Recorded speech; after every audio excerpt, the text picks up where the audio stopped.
मिसाल टुडे से मैं आपका साथी, आपका मित्र कुणाल पंत। साथियों, जिस पावर का हम यहां पर हैं वो है यहां पर एक बहुत ही भव्य, बहुत ही सुंदर, बहुत ही अलौकिक मंदिर, नीलकंठेश्वर महादेव मंदिर, संत आश्रम, संत मार्केट, महानगर लखनऊ। और हमारे चैनल का परम सौभाग्य है कि हमारे साथ यहां विराजे हुए हैं परम पूजनीय श्री सिद्धेश्वर नाथ गिरी महाराज जी। महंत जी, चैनल मिसाल टुडे से बात करने का आपको बहुत बहुत धन्यवाद।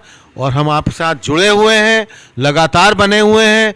कल भी लखनऊ विश्वविद्यालय के प्रांगण में और खास तौर पे वहां के मुख्य मैदान में एक बहुत बड़ा कार्यक्रम हुआ था, जन आक्रोश रैली, जो खास तौर पे हमारे बांग्लादेश में जो हमारे हिंदू भाइयों के साथ जहां पर उनका आक्रमण, उन पर अत्याचार और तरह तरह के जो जुल्म वहां पर ढाए जा रहे हैं, पूरी तरह से उनका नरसंहार अगर मैं कहूं तो वहां पर भी आप आने किस पूरे वास्तव में, क्योंकि जैसे आप बिल्कुल जानते ही हैं कि बांग्लादेश की नींव भी भारत ने ही रखी थी।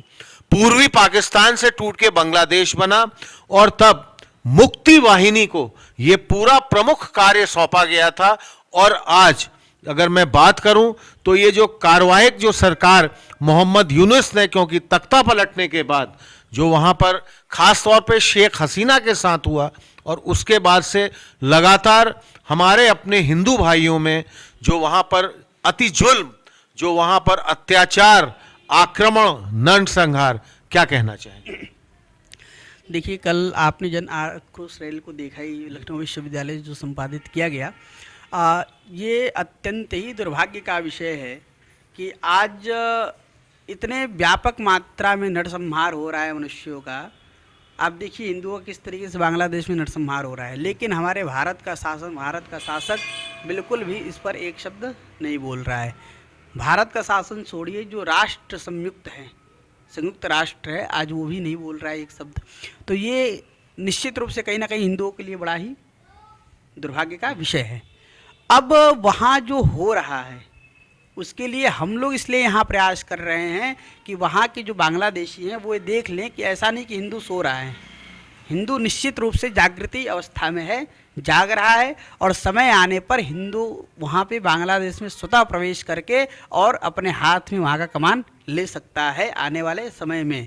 इवन आपको बता दें कि यद्यपि कि हमारे अखाड़ा परिषद के अध्यक्ष श्री महंत रविंद्र पुरी जी महाराज ने कहा कि यदि शासन और शासक बोलने के लिए नहीं तैयार हो रहे हैं तो आवश्यकता पड़ी तो संत समाज, नागा सन्यासी भी वहां उपस्थित होंगे, जो 1.5 करोड़ से 2 करोड़ की संख्या में हैं, और वहां प्रवेश करके, और जैसे कि अभी आप महाकुंभ में देखेंगे तो हो सकता है कि निर्णय महाकुंभ के समय लिया जा सकता है कि जनवरी के महीने में एक धर्म संसद करके निर्णय लिया जा सकता है कि सभी लोग वहाँ चलें और चल करके अपने हिंदू भाइयों की रक्षा करें।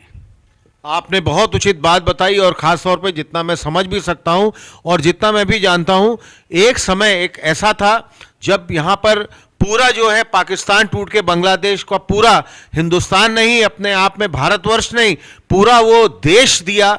और उस समय जो हमारी अपनी हिंदुओं की लगभग अगर मैं मानूं तो 22% आबादी थी, जो घट के करीब अब 7-8% या 7-8% पे ही रह गई है।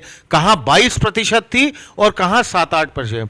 और ख़ास तौर पे इस तख्ता पलट के बाद, इस शेख हसीना की सरकार के बाद जो ये कार्यवाहक सरकार चल रही है मोहम्मद यूनुस द्वारा, इसमें तो अति हो चुकी है, क्योंकि इतने जुल्म, इतने अत्याचार, इतने आक्रमण, इतना नरसंहार, जैसे देखिए महिलाओं के साथ, छोटी बालिकाओं के साथ बलात्कार, और उसके साथ साथ अगर मैं कहूं इस्कॉन मंदिर में तोड़फोड़, मंदिरों को तोड़फोड़, किस तरह आप इसको देखते हैं और क्या लेते हैं और क्या आपका संदेश होना चाहिए? निश्चित रूप से आप देखिए, जो अभी आपने इस्कॉन मंदिर का नाम लिया, आपको बताते कि जब कोरोना काल का समय चल रहा था, उस समय एक इस्कॉन मंदिर ही ऐसा था जो प्रतिदिन 5 से 7 हज़ार लोगों को प्रसाद पवाता था। वो प्रसाद कौन पाता था? अत्यधिक मात्रा में मुस्लिम ही हुआ करते थे। वहाँ के जितने मुसलमान थे, जितने इस्लामिक थे, सब वहाँ पे प्रसाद पाते थे। आज देखिए जब समय आया तो उनके अंदर वो अन्न का कहाँ गया भाव? जो कहते हैं ना कि हम रोटी खाएं, इनके साथ गद्दारी नहीं करेंगे। आप उनके साथ कुछ भी करो, रोटी एक कर दो, आजकल वो बोटी भी खाते हैं, तो कुछ हमारे हिंदू भाई बोटी भी खाते हैं, तो बोटी भी एक कर दो, फिर भी वो आपके साथ नहीं खड़े होंगे। भाईचारा का जो संदेश दिया जाता है, तो भाई तो हम लोग भाई तो वो बन जाते हैं, चारा हम सभी मिलके बन जाते हैं, एक बात। दूसरा ये है कि जो बलात्कार इत्यादि हो रहा है, ये वो अपने हिसाब से अपने धर्म के अनुरूप वो बहुत नेक काम कर रहे हैं। उनको यही बताया जाता है कि काफिरों को मार डालो, तुमको जन्नत मिल जाएगा, हिंदू गैर मुसलमान तुम्हारे काफिर हैं। तो उनके यहाँ तो इस्लाम में पढ़ाया ही जाता है, उनके मौलवी पढ़ाती ही, कई वीडियो हमने देखा है, छोटे छोटे बच्चे उनको बता रहे हैं कि काफिर वो बता रहे हैं कि जो काफिरों के साथ रहेगा उसे जन्नत नहीं नसीब होगा, जो काफिरों को मारेगा उसे जन्नत नसीब होगा। ऐसा एक वीडियो करके आया था। तो हमें तो लगता है कि वो अपने हिसाब से अपने धर्म के अनुरूप बड़ा अच्छा कार्य कर रहे हैं, उनके हिसाब से। लेकिन क्योंकि उनका धर्म कहता है कि गैर मुसलमानों का, मुस्लिम महिलाओं का बलात्कार कर दो, गैर मुस्लिम महिलाओं, अरे उनके यहाँ तो अपने यहाँ केवल दूध का वर्जन होता है, वर्जित है, बाकी वो अपने चाची से शादी कर लेंगे, अपने अम्मी से शादी कर लेंगे, अपने बहन से शादी कर लेंगे, किसी से शादी कर लेंगे। तो उनके लिए हमारी हिंदू बहनें और माताएं उनके लिए क्या है? कुछ नहीं, वो तो सिर्फ अपने हवस का शिकार बना रहे हैं और एक आक्रोश अपना दिखा रहे हैं। लेकिन उन्हें मालूम नहीं कि जब हिंदू अपने आप में आता है तो कि अहिंसा परमो धर्म तो हमने पढ़ा है, लेकिन धर्म हिंसा तथैव च भी है कि धर्म के लिए यदि हिंसा करना पड़ेगा तो अपराध नहीं है, और हम ये अपराध नहीं करेंगे बल्कि धर्म के लिए हिंसा निश्चित रूप से करेंगे आने वाले समय में।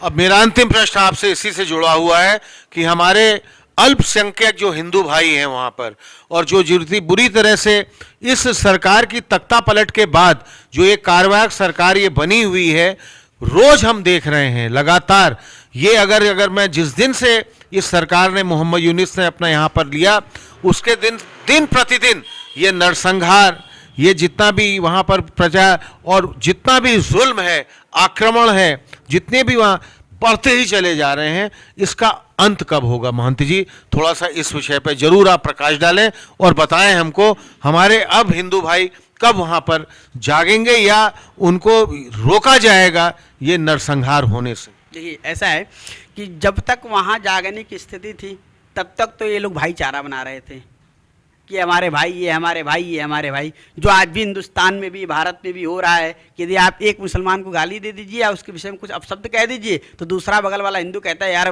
तुम कैसी बात करते हो। तो यही स्थिति वहाँ भी थी बांग्लादेश में। जो 2-4 लोग जागृत थे वही आज भी वहाँ पे जागृत हैं, और कह सकते हैं कि अब धीरे धीरे जो भी 2-4% के लोग बचे होंगे वो धीरे धीरे जागृत हो रहे हैं। लेकिन अब उनके जागृति से मतलब ये है कि वहाँ पे जिसकी संख्या ज़्यादा होती है, जिसके लाठी में दम होता है, भैंस उसी के पास जाती है। समस्या तो यहाँ पे है। अब चूंकि शासन भी उनका है, लेकिन वह ये ना भूलें या अपने दिमाग में न पालें कि हम वहाँ से अपने हिंदू को यहाँ लाएंगे। हम हिंदू को लाएंगे नहीं, हम और हिंदू वहाँ बसाएंगे, हिंदुस्तान से ले जाकर के और हिंदू वहाँ बसाएंगे, और वहाँ पर जो ये बांग्लादेश अपना करते हैं हम उसको पूरा भारत में मिला लेंगे, और भारत का ही वो जो जगह था पुनः भारत में आ जाएगा। लेकिन हम पुनः बांग्लादेश को बांट करके एक अलग बांग्लादेश अब नहीं बनाएंगे। हम अपने हिंदुओं की रक्षा करेंगे और निश्चित रूप से हमारे और हिंदू भाई वहाँ भारत से ले जाके बसाए जाएंगे, जो इनके छाती पे चढ़ करके दाल रगड़ेंगे।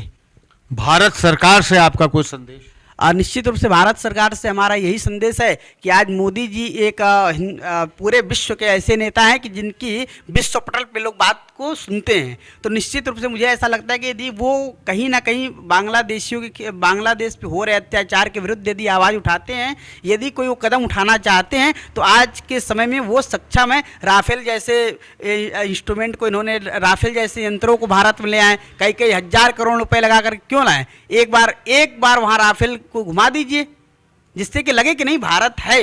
अब देखिए हम आप जो कर रहे हैं वो बहुत निम्न तबके के कर रहे हैं, क्योंकि ये जो कार्य है ये राष्ट्र लेवल का कार्य है, ये एक बहुत ऊंचे लेवल का कार्य है। तो ऊंचे लेवल का कार्य तभी संभव हो सकता है जब राष्ट्र का राष्ट्रनायक, जो राष्ट्र का मुख्य नेता, मुख्य नायक, मुख्य व्यक्ति जब तक हाथ नहीं आगे बढ़ाएगा। जैसे घर का व्यक्ति होता है, कोई कहीं लड़ाई होता है पड़ोसी से, तो जब तक घर का मुख्य व्यक्ति आगे नहीं बढ़ता है तो घर के जो छोटे लोग होते हैं उस मुखिया के नीचे वो आगे नहीं बढ़ते हैं। लेकिन यदि मुखिया कह देता है कि मारो, तो पूरा परिवार जुट करके उसको उसके ऊपर चढ़ाई कर देता है। तो आज वही स्थिति बनी है, केवल भारत सरकार का आदेश देखा जा रहा है और आने वाले समय में यदि भारत सरकार नहीं भी आवाज उठाती है तो संत समाज इसका रक्षा करेगा, रक्षण करेगा, रक्षा करता था। नागा संन्यास भी आप झुंड देखेंगे जिस तरीके से कुंभ में, यदि यह नागा वहां पहुंच जाएंगे तो आप चिंतन नहीं कर सकते, विचार नहीं कर सकते, कल्पना नहीं कर सकते कि वहां क्या होगा। ये मुट्ठियों भर के हैं। एक बार यदि हमारे गुरु एक हाथ में माला देते हैं तो दूसरे हाथ में वो हमें भाला भी पकड़ाते हैं। तो इसलिए लोग ये ना पालें कि हम केवल संत हैं। हम संत निश्चित हैं, लेकिन जो संत के रूप में मिलने आएगा उसी से हैं।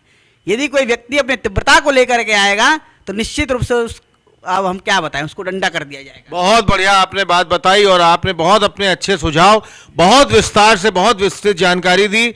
हम ये भी समझते हैं कि हमारी सरकार भी इसमें चेते और इसके जो आज पूरे विषय में हमने महंत जी से बहुत विस्तार से, बहुत विस्तृत जानकारी ले, भारत सरकार भी इसको पूरे संज्ञान में ले और इसके जितने भी दूरगामी परिणाम हो, भले के लिए, अच्छे के लिए और हमारे सभी हिंदू भाई के उनके भलाई के लिए जितनी दूर तक आज महंत जी का ये संदेश जा सकता है, हमारे इस चैनल के माध्यम से यह है।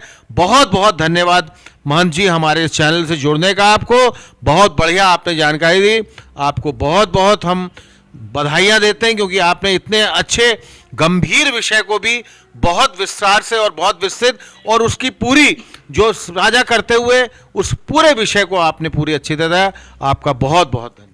बहुत बहुत आभार आपका जो आपने मुझसे हमारा विचार इस विषय में लिया। नारायण। धन्यवाद।